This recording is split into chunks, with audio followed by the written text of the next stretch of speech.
Seneca the younger कहते हैं, it is not the man who has little but he who desires more that is poor. मतलब देखो, दो लोग हैं।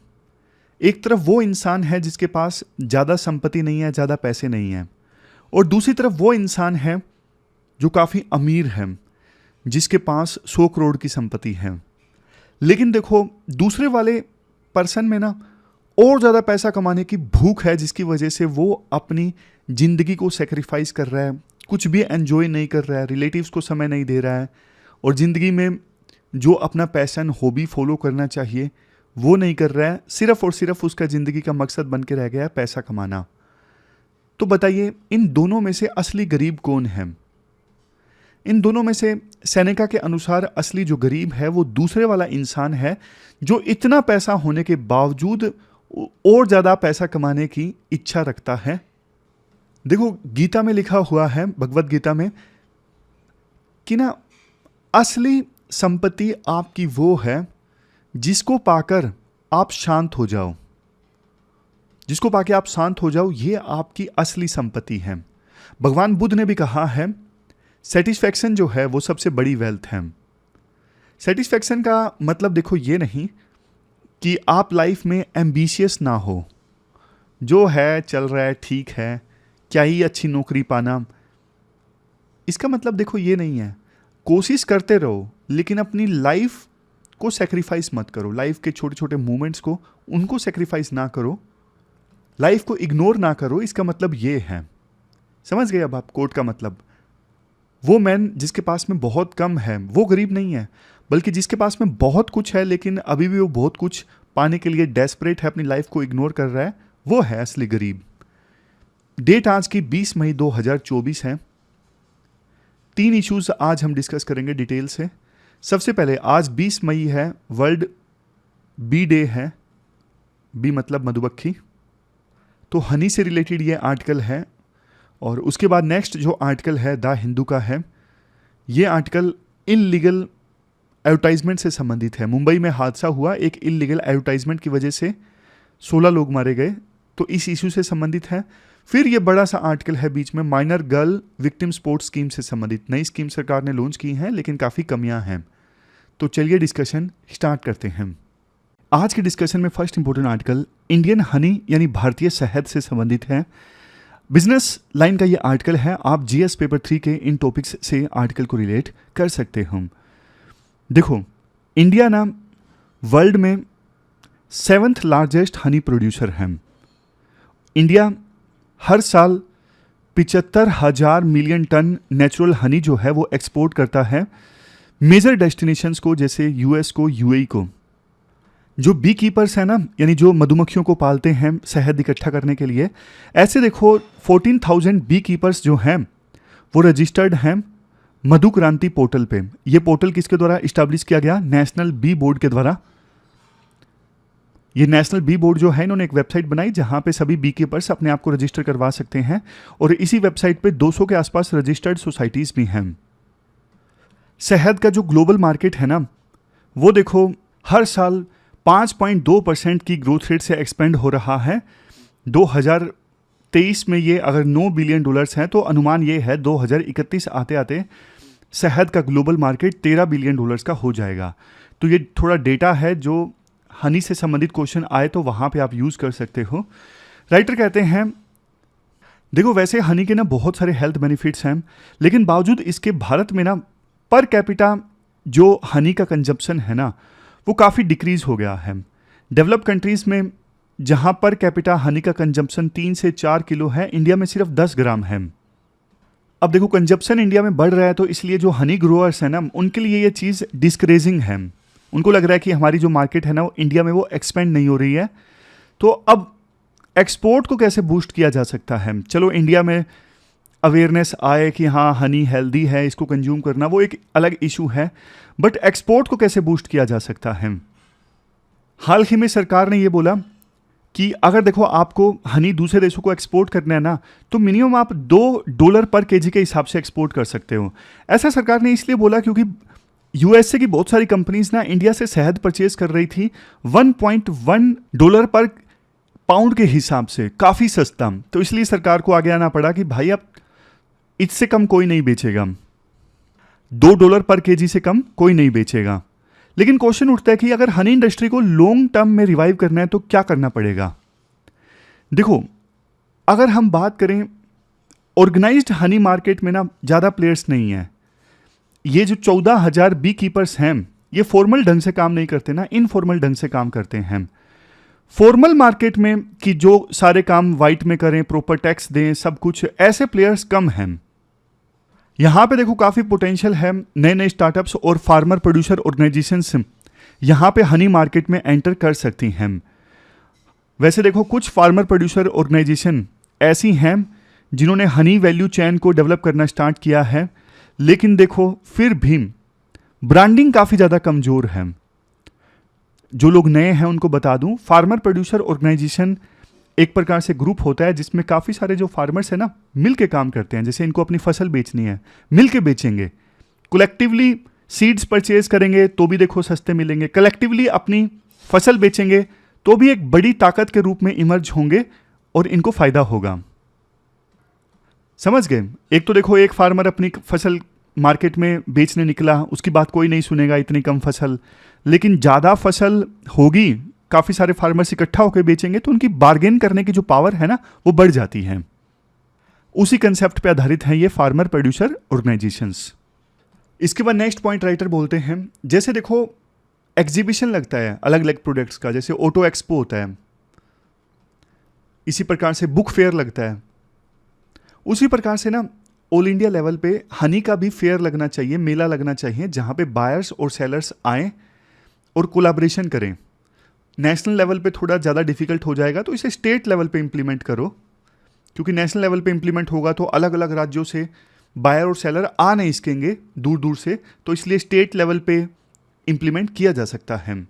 इसके बाद राइटर नेक्स्ट पॉइंट में ये बोलते हैं, देखो बहुत सारी इंडस्ट्रीज़ की कंपनीज में ना शहद की आवश्यकता होती है, जैसे फार्मास्यूटिकल है, कॉस्मेटिक्स है, वाइन है, इनको शहद चाहिए कंसिस्टेंटली और फार्मर्स को शहद बेचना है कंसिस्टेंटली।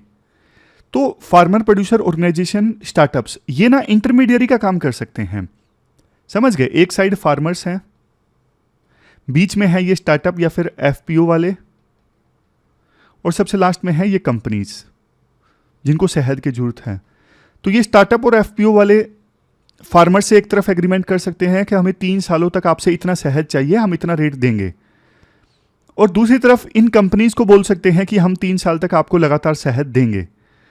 आप बोलोगे कि सर ये तो बीच में कमीशन खा जाएंगे स्टार्टअप वाले। देखो थोड़ा बहुत पैसा तो लेंगे ही, ऑफकोर्स ये बीच में आएंगे तो, लेकिन फार्मर्स को तो उनके प्रोडक्ट का उचित दाम मिलेगा ना। अभी फार्मर्स अपना शहद सीधा नहीं बेच सकते, इन बड़ी बड़ी कंपनीज को मार्केट नहीं मिलती। कई बार ये कंपनीज फिर बाहर से शहद इंपोर्ट कर लेती हैं। तो कम से कम ये जो बीच में इंटरमीडियरी रहेंगे स्टार्टअप और एफपीओ, ये फार्मर्स को बोलेंगे आपको जितनी कॉस्ट आई है 40% मार्जिन रख के हम आपका शहद लेंगे इतने सालों तक, फॉर एग्जांपल 4 साल तक, 5 साल तक। तो फार्मर्स को भी स्टेबिलिटी मिलेगी और उन कंपनीज को जिनको शहद चाहिए उनको भी स्टेबिलिटी मिलेगी, कंसिस्टेंसी में शहद मिलता रहेगा। नेक्स्ट पॉइंट, सरकार ना थोड़ा कंपनसेशन दे इनोवेशन लाने के लिए। अब बहुत सारे हनी ग्रोअर हैं, सरकार अगर उनको पैसे दे तो वो अपने अलग अलग प्रोडक्ट्स में थोड़ा इनोवेशन ला सकते हैं। अभी तो उनको लगता है अरे जैसा चल रहा है चलते रहो यार, मतलब क्या ही चेंज लाएं। तो सरकार इनोवेशन लाने के लिए थोड़ा पैसा दे। और नेक्स्ट, अगर देखो हम चाहते हैं ना हमारे हनी प्रोडक्ट्स ग्लोबल मार्केट में बिकें, तो फिर देखो हमारे जो हनी प्रोडक्ट्स हैं ना वो NMR टेस्टिंग में खरा उतरना चाहिए, मतलब पॉजिटिव रिजल्ट आना चाहिए। क्या है ये NMR टेस्टिंग? पूरा नाम है न्यूक्लियर मैग्नेटिक रेजोनेंस टेस्टिंग।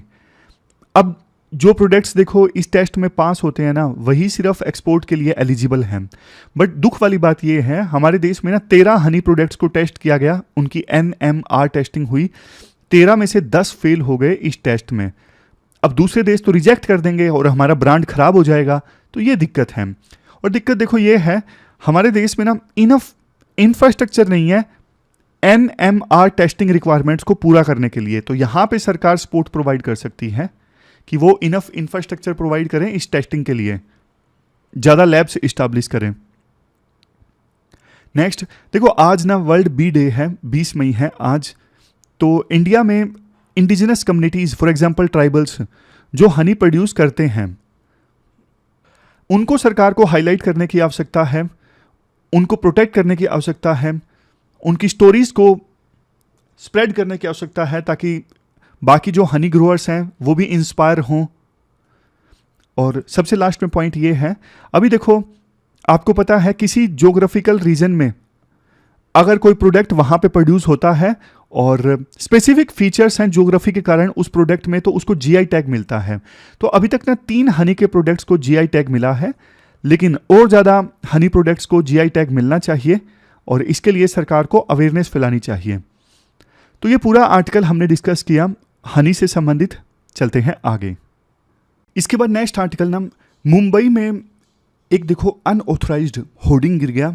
मतलब ये बहुत बड़ा जो एडवर्टाइजमेंट का स्ट्रक्चर था ना, ये गिर गया पेट्रोल पंप की छत के ऊपर, जिसकी वजह से ना आसपास जो लोग खड़े थे नीचे दब गए। 16 लोगों की जान चली गई, 70 लोग घायल हो गए। उसके बाद काफ़ी बड़ा हाहाकार मचा और बीएमसी जो मुंबई की म्यूनसिपल बॉडी है उन्होंने बोला कि होर्डिंग इलीगल था। लेकिन भैया आप पहले क्या कर रहे थे, आपने पहले क्यों नहीं हटाया? तो ये पूरा इलीगल होर्डिंग्स, कटआउट, एडवर्टाइजमेंट के जो स्ट्रक्चर्स हैं ना, उनसे संबंधित ये आर्टिकल है। आप जीएस पेपर सेकंड के इन टॉपिक्स से आर्टिकल को रिलेट कर सकते हो। राइटर कहते हैं देखो जो ये आउटसाइड एडवर्टाइजिंग है ना, जिसमें ये सारी चीज़ें आती हैं, बिलबोर्ड्स, होर्डिंग्स, बैनर्स, फ्लैक्सीज, ये ना म्यूनसिपल कॉरपोरेशंस और लोकल अथॉरिटीज़ की पॉलिसीज़ और गाइडलाइन से गवर्न होते हैं। और ये जो पॉलिसीज़ है ना, जैसे मुंबई की लोकल बॉडी या फिर दिल्ली की लोकल बॉडी की गाइडलाइंस हैं, उसमें सब कुछ बताया होता है कि जो एडवर्टाइजमेंट आप लगा रहे हो उसकी मैक्सिमम डायमेंशन कितनी हो सकती है, परमिट आप कैसे ले सकते हो एडवर्टाइजमेंट लगाने के लिए, सेफ्टी स्टैंडर्ड्स क्या क्या आपको मीट करने की आवश्यकता है, सब कुछ। जैसे एग्जांपल के तौर पे मैं आपको एग्जांपल देता हूँ, दिल्ली आउटडोर एडवर्टाइजिंग पॉलिसी 2017, इसमें साफ तौर पे बोला हुआ है कि देखो जो ओनर्स इन स्टैंडर्ड्स को, गाइडलाइंस को मीट नहीं कर रहे हैं जो हमारे द्वारा दिए गए हैं, तो फिर उनको ना बोला जा सकता है कि आप तय सीमा के अंदर ना ये एडवर्टाइजमेंट्स हटा दीजिए। अगर वो नहीं हटाते हैं तो फिर दिल्ली की जो लोकल म्यूनसिपल बॉडी है ना वो खुद हटा देगी। और मान लीजिए ऐसे एडवर्टाइजमेंट्स ओनर्स लगाए हुए हैं जिससे ट्रैफिक में बाधा पड़ रही है, तो फिर तो देखो सू मोटो भी अपने आप से भी लोकल जो म्यूनसिपल बॉडी है वो कार्रवाई कर सकती है।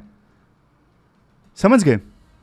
उसी प्रकार से देखो तमिलनाडु का एग्जांपल दिया जाता है, Tamil Nadu urban local body rule 2023। इसमें यह बोला गया है जो म्यूनसिपल ऑफिसेज है ना, वो देखो हर 3 महीने बाद जिन होर्डिंग्स के लिए लाइसेंस दिया गया है ना, हर 3 महीने बाद वो रिन्यू करेंगे, देखेंगे कि अब इसे रिन्यू करने की आवश्यकता है या नहीं आवश्यकता है। बट देखो इन रेगुलेशंस के बावजूद खुले आम इलीगल होर्डिंग्स लगाए जाते हैं। चलो मुंबई का हादसा है, ये एकमात्र हादसा नहीं है। सिमिलर हादसा देखो पुणे में हुआ था मई 2023 में, 5 लोग मारे गए थे, अनऑथराइज्ड होर्डिंग था। कोयम्बटूर में हादसा हुआ था 2023 जून में, इसमें भी 3 लोग मारे गए जो होर्डिंग लगा रहे थे। ये जो इंसिडेंट्स है ना, ये हमें बताते हैं देखो एडवर्टाइजमेंट रेगुलेशंस को इन्फोर्स करने के लिए ना ज़्यादा स्ट्रिक्ट मेजर्स लेने की आवश्यकता है, ज़्यादा प्रोएक्टिव स्टेप्स लेने की आवश्यकता है, बजाय इसके कि जब होर्डिंग गिर जाए तब लोकल बॉडीज बोलें कि वो इलीगल था। समझ गए? और कई बार तो देखो ऐसा हुआ है, हाई कोर्ट्स ने ना कॉरपोरेशंस को लताड़ लगाई है। डिटेल्ड प्रोसीजर भी हाई कोर्ट्स ने बताए हैं कि आप ऐसे इलीगल होर्डिंग्स को हटवाइए। जैसे बॉम्बे हाई कोर्ट ने ना एक बार बीएमसी को ये बोला, जो इलीगल होर्डिंग्स है ना उनको आप हटवाइए, आप 2 पुलिस वालों को भेजिए, 1 सिविक स्टाफ वालों को भेजिए, 3 लोगों की टीम हर एक जोन में आप भेजिए और देखिए जहां जहां पे इलीगल होर्डिंग लगे हुए हैं वो आप हटाइए। इवन इतना तक बॉम्बे हाई कोर्ट ने बोल रखा है, लेकिन रिजल्ट नहीं निकला। तो क्वेश्चन उठता है कि क्या किया जा सकता है इस इशू को एड्रेस करने के लिए। सबसे पहले तो ना ट्रांसपेरेंसी होनी चाहिए। जब भी कोई पर्सन शिकायत करता है कि देखो भैया यहाँ पे इलीगल होर्डिंग लगा हुआ है, तो ट्रांसपेरेंसी होनी चाहिए कि लोकल बॉडी के पास में, फॉर एग्जांपल बीएमसी के पास में कितनी शिकायतें आई और कब कब उन पे एक्शन हुआ या फिर नहीं हुआ। लोकल बॉडीज को साफ साफ बताना चाहिए कि सिटीजन्स ना कहाँ पे जाके शिकायत दर्ज करवा सकते हैं और उनकी शिकायत का कितने दिनों में समाधान मिलेगा। तो इतनी ट्रांसपेरेंसी होनी चाहिए। दूसरा, जो इन्फोर्समेंट मैकेनिज्म है ना उसको मजबूत करो। जैसे देखो, आप ना इंटर डिपार्टमेंटल बॉडीज गठित करो।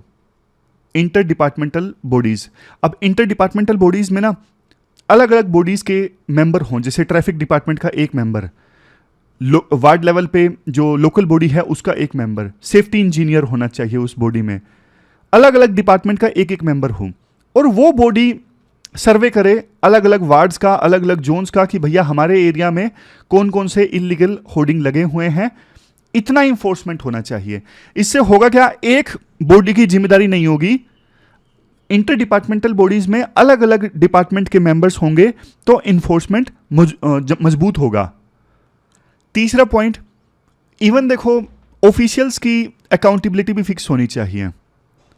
मतलब अगर किसी एरिया में इलीगल होर्डिंग लगा हुआ है, काफी समय से वो नहीं हटवाया गया है, तो लोकल जो ऑफिशियल्स हैं जिनकी जिम्मेदारी थी वो होर्डिंग हटवाना, उनकी भी अकाउंटेबिलिटी फिक्स होनी चाहिए कि भाई तुमने नहीं हटवाया तो अब तुम्हारी जिम्मेदारी है, तुम्हारी भी गलती है।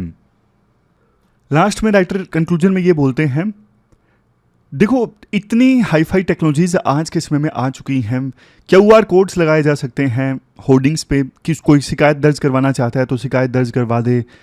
और वैसे देखो 3,000 करोड़ की ये आउटडोर एडवर्टाइजमेंट की इंडस्ट्री है हमारे देश में। इलीगल होर्डिंग्स लगाए जाते हैं ना, इससे लोकल बॉडीज को भी तो नुकसान होता है ना, उनको रेवेन्यू लॉस होता है, और सिटीजन्स भी खतरे में आते हैं, इन्वायरमेंट को भी नुकसान होता है। तो क्यों ना अब ये मुंबई में जो हादसा हुआ, काफ़ी दुखद हादसा था, ये एक प्रकार से ना वेकअप कॉल हो जागने के लिए कि भैया अब तो कार्रवाई करो, आप अब स्ट्रिक्ट हो जाओ, इलीगल आउटडोर एडवर्टाइजमेंट्स जो भी हैं आप उन्हें हटाओ, और स्ट्रिक्टली जो पॉलिसीज़ हैं, जो गाइडलाइंस हैं, उनको इम्प्लीमेंट करो। तो ये पूरा इशू हमने डिस्कस किया, चलते हैं आगे। इसके बाद next article minor girl victims को सपोर्ट करने के लिए एक स्कीम से संबंधित है। आप ना सिलेबस में GS पेपर सेकंड के इस टॉपिक से आर्टिकल को रिलेट कर सकते हो। क्या कंटेस्ट है, देखो 30 नवंबर 2023 को ना ministry of women and child development ने एक नई स्कीम नोटिफाई की थी।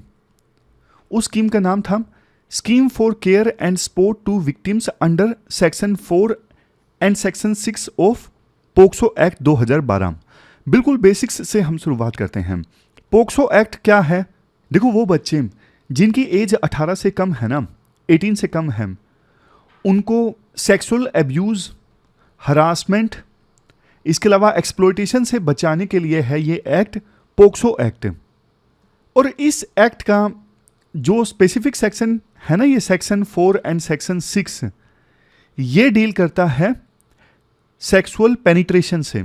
सीधे शब्दों में आपको बोलूं, वो बच्चे जिनकी एज 18 से कम है, उनके साथ सेक्स हुआ और सेक्स में पेनिट्रेशन हुआ, तो फिर देखो आरोपी को, अपराधी को सजा देने के लिए प्रोविजंस हैं पोक्सो एक्ट 2012 के सेक्शन 4 और सेक्शन 6 में।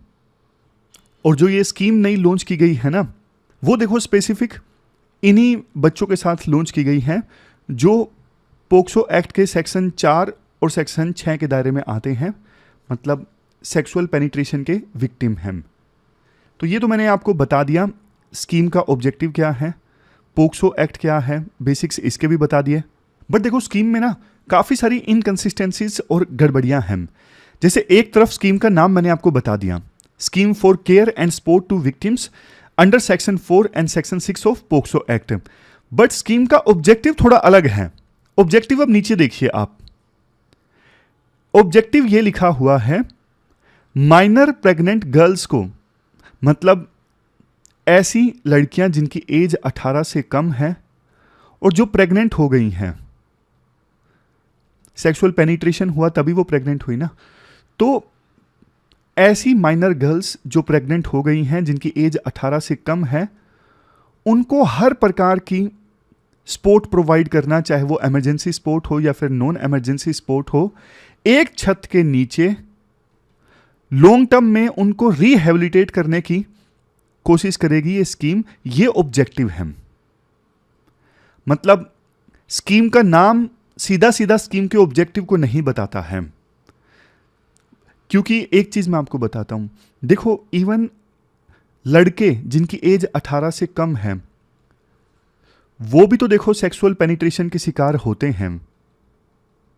तो फिर स्पेसिफिकली सेक्शन 4 और सेक्शन 6 के विक्टिम्स की बात क्यों की गई है स्कीम के नाम में?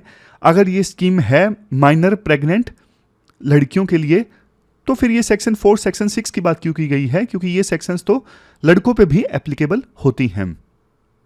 शुरुआत में ये स्कीम देखो सिर्फ उन माइनर गर्ल्स के लिए थी, उन प्रेग्नेंट माइनर गर्ल्स के लिए थी जिनको छोड़ा जा चुका है या फिर जो अनाथ हैं। बाद में सरकार ने ना सभी प्रेग्नेंट माइनर गर्ल्स के लिए ये स्कीम अप्लाई कर दी। शुरू में सिर्फ अनाथ लड़कियों के लिए जो प्रेग्नेंट हो गई हैं, जिनकी एज 18 से कम है या फिर जिनको छोड़ दिया गया है, उनके लिए थी। बाद में सभी प्रेग्नेंट गर्ल विक्टिम्स के लिए ये स्कीम अप्लाई कर दी गई। बट देखो, जब सभी माइनर गर्ल्स के लिए ये स्कीम अप्लाई की गई तो आवश्यक चेंजेस भी होने चाहिए थे, क्योंकि पहले तो स्कीम सिर्फ अनाथ माइनर प्रेग्नेंट गर्ल्स के लिए थी, लेकिन आवश्यक चेंजेस नहीं किए गए सरकार के द्वारा, ऐसा राइटर बोलते हैं। इसके बाद राइटर ना कुछ और इनकंसिस्टेंसीज बताते हैं। जैसे स्कीम कहती है कि हम प्रेग्नेंट माइनर विक्टिम्स को सपोर्ट प्रोवाइड करेंगे, बट अगर देखो लड़की जो है वो एबॉर्शन करवा लेती हैं, मेडिकल टर्मिनेशन ऑफ प्रेगनेंसी करवा ली जाती है विक्टिम के द्वारा, तो क्या सरकार की जो सपोर्ट है वो जारी रहेगी या नहीं रहेगी? और मान लीजिए कुछ ऐसा केस है कि लड़की की प्रेगनेंसी सामने आई जब लड़की की एज थी 17.9 ईयर्स, बट मीनवाइल देखो केस रिपोर्ट हो चुका था जब लड़की की एज 17.9 थी, बट लीगल प्रोसीडिंग्स स्टार्ट होने में समय लग गया और अब लड़की की एज हो चुकी है 18.2, अब 18 साल से ज़्यादा हो चुकी है लड़की की एज। तो क्या इस केस में लड़की को सपोर्ट मिलेगा या नहीं मिलेगा? कायदे से तो देखो मिलना ही चाहिए, लेकिन स्कीम अगर साफ साफ बोले तो ज़्यादा सही है। फिर राइटर कहते हैं नेक्स्ट पॉइंट में, देखो इस स्कीम के कुछ प्रोविजंस जो है ना, वो देखो जो इस्टाब्लिश्ड एक्ट है ना, जैसे पोक्सो एक्ट है, एमटीपी एक्ट है, या फिर जुवनाइल जस्टिस एक्ट है, जेजे एक्ट है, इन एक्ट्स के इस्टाब्लिश्ड प्रोविजंस के अगेंस्ट हैं स्कीम के कुछ प्रोविजन। जैसे एग्जांपल देते हैं, स्कीम के अनुसार जो चाइल्ड वेलफेयर कमेटी है ना, वो देखो ऐसे बच्चे जिनकी एज 12 से कम है और जो सेक्सुअल असोल्ट के विक्टिम हैं, तो ऐसे बच्चों के मेडिकल एग्जामिनेशन के लिए कंसेंट दे सकती है चाइल्ड वेलफेयर कमेटी, इवन अगर पेरेंट्स वहाँ पे ना मौजूद हों तो भी। तो ये इनकंसिस्टेंसी है, मतलब जो पोक्सो एक्ट है, जेजे एक्ट है यानी juvenile justice act, MTP act है, वो एक्ट्स कहते हैं पेरेंट्स का होना ज़रूरी है बच्चे के मेडिकल एग्जामिनेशन के दौरान, अगर बच्चे की एज 12 से कम है और सेक्सुअल असोल्ट के वो शिकार हैं। लेकिन इस स्कीम में बोल दिया गया है कि चाइल्ड वेलफेयर कमेटी कंसेंट दे सकती है अगर पेरेंट्स ना मौजूद हों तो भी। नेक्स्ट पॉइंट, और अगर देखो कोई विक्टिम है, प्रेग्नेंट माइनर विक्टिम है, वो अब एबॉर्शन करवाना चाहती हैं, तो ना इस केस में डीएम जो है ना, वो डिस्ट्रिक्ट चीफ मेडिकल ऑफिसर की एडवाइस पे एमटीपी यानी एबॉर्शन के लिए बोल सकते हैं किसी गवर्नमेंट फैसिलिटी में या फिर रजिस्टर्ड मेडिकल प्रैक्टिशनर के पास में। राइटर कहते हैं जब देखो एक एक मिनट विक्टिम के लिए कीमती है, तो क्या वो डीएम का इंतजार करेंगे कि डीएम ऑर्डर दे तभी वो एबॉर्शन करवा सकती हैं, अदरवाइज नहीं? तो ये अननेसेसरीली डिले डाल दिया गया है एबॉर्शन में। डीएम देखो आदेश देंगे, कागजी कार्रवाई करेंगे, चीफ मेडिकल ऑफिसर की एडवाइस लेंगे, इसमें तो वक्त लग जाएगा ना। इसके बाद नेक्स्ट पॉइंट देखो, ये स्कीम बोलती है जो प्रेग्नेंट माइनर विक्टिम्स जो हैं वो देखो children in need of care and protection है, CNCP, उनका मैंडेटरी इंस्टीट्यूशनलाइजेशन होना चाहिए। आप पूछोगे सर ये क्या मतलब है, मैंडेटरी इंस्टीट्यूशनलाइजेशन क्या होता है? मतलब ऐसे बच्चों को ना आप इंस्टीट्यूशंस की केयर में रखो। वो देखो मेंटल हॉस्पिटल हो सकता है, रेजिडेंशियल केयर हो सकती है, कुछ चाइल्ड केयर इंस्टीट्यूशन हो सकता है, वहाँ पे रखो ऐसे बच्चों को मैंडेटरीली। लेकिन राइटर बोलते हैं पोक्सो एक्ट भी कहता है अगर देखो ऐसे बच्चों के पास में ना अगर फैमिली सपोर्ट है तो फिर ऐसे बच्चों को आप children in need of care and protection नहीं बोल सकते, क्योंकि फिर तो फैमिली प्रोवाइड कर ही देगी ना केयर। अगर फैमिली केयर ना मौजूद हो तब आप उनका मैंडेटरी इंस्टीट्यूशनलाइजेशन करवाओ। तो यहां पे भी ये स्कीम इन एक्ट्स के अगेंस्ट चली जाती है, क्योंकि ये सभी विक्टिम्स को जो प्रेग्नेंट है उनको children in need of care and protection बताती है और बताती है कि इनको इंस्टीट्यूशंस की केयर में रखो। जबकि पेरेंट्स की सपोर्ट है तो फिर इंस्टीट्यूशंस की केयर की जरूरत नहीं होती। यहाँ पे नेक्स्ट पॉइंट एक ये आ जाता है कि मान लीजिए वो विक्टिम्स जो देखो अपनी फैमिली के साथ रहना चाहती हैं, प्रेग्नेंट हो गई थी किसी कारणवश, लेकिन अब वो अपनी फैमिली के साथ रहना चाहती हैं, तो क्या तब भी उनको सपोर्ट मिलेगी? जो सपोर्ट ऐसी विक्टिम्स को इंस्टीट्यूशनल केयर में, for example child care institutions में, हॉस्पिटल्स में, सरकारी हॉस्पिटल्स में सरकार प्रोवाइड करती, क्या वो सपोर्ट उन विक्टिम्स को फैमिली के साथ रहने पर भी मिलेगी या नहीं मिलेगी? इसके बाद लास्ट में राइटर बोलते हैं कि ना इस स्कीम को इम्प्लीमेंट करने के लिए ना सफिशिएंट फंड्स का प्रोविजन करना जरूरी है, क्योंकि देखो एक मिशन ना वात्सल्य है। वो बच्चे जिन्होंने अपने दोनों पेरेंट्स को खो दिया, कोविड के बाद ये स्कीम लॉन्च की गई थी, उनको शुरुआत में 6,000 रुपये मिलते हैं, फिर हर महीने 4,000 रुपये मिलते हैं। इस प्रकार की ये स्कीम है, तो ये स्कीम भी एप्लीकेबल होगी। और पोक्सो के जो केस हैं वो बढ़ रहे हैं, तो रियल में सपोर्ट प्रोवाइड करनी है ना, तो सरकार फिर इनफ बजट का भी प्रोविजन करे। ऐसा नहीं कि आपने नाम के लिए स्कीम लॉन्च कर दी और इनफ फंड्स ही नहीं है, तो ऐसा नहीं होना चाहिए। तो ये सारी कमियां राइटर स्कीम से निकालते हैं कि अच्छी इंटेंशन के साथ स्कीम लॉन्च की गई, लेकिन ये कमियां सुधारना जरूरी है। लास्ट में क्वेश्चंस देख लीजिए। देखो 2 क्वेश्चंस आपको अटेम्प्ट करने हैं। एक तो पहला इलीगल एडवर्टाइजमेंट से संबंधित और दूसरा इंडियन हनी इंडस्ट्री से संबंधित। दोनों क्वेश्चंस के आंसर आपको 150 वर्ड्स में देने हैं। तो ये थी हमारी आज की डिस्कशन। फिलहाल इस डिस्कशन में इतना ही है। कल मिलते हैं फिर से एक नई डिस्कशन के साथ। तब तक आप अपना ध्यान रखिए। Thank you very much for discussion.